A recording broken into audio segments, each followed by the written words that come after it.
जय श्री कृष्णा। हर हर महादेव।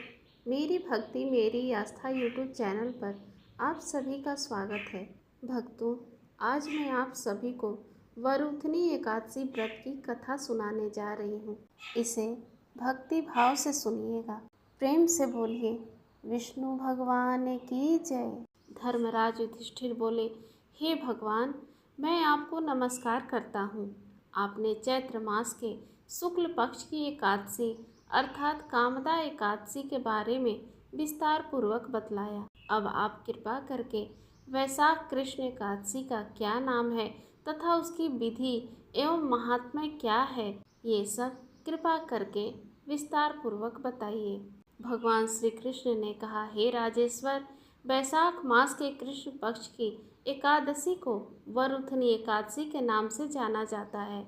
यह सौभाग्य देने वाली, सब पापों को नष्ट करने वाली तथा अंत में मोक्ष देने वाली है। इसकी महात्म्य कथा मैं तुमसे कहता हूँ। प्राचीन काल में नर्मदा नदी के तट पर मानधाता नामक राजा राज्य करते थे।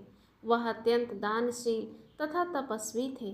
एक दिन जब वह जंगल में तपस्या कर रहे थे, तभी न जाने कहाँ से एक जंगली भालू आया और राजा का पैर चबाने लगा। राजा मानधाता अपनी तपस्या में लीन रहे। कुछ देर बाद पैर चबाते चबाते भालू राजा को घसीटकर पास के जंगल में ले गया। राजा बहुत घबराए, मगर तापस धर्म अनुकूल उसने क्रोध और हिंसा न करके भगवान विष्णु से प्रार्थना की। करुण भाव से भगवान विष्णु को पुकारा।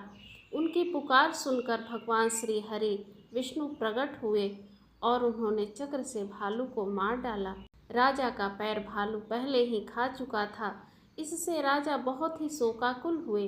उन्हें दुखी देखकर भगवान विष्णु बोले, हे वत्स, शोक मत करो।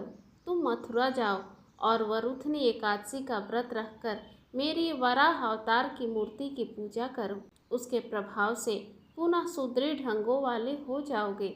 इस भालू ने तुम्हें जो काटा है, यह तुम्हारे पूर्व जन्म का अपराध था।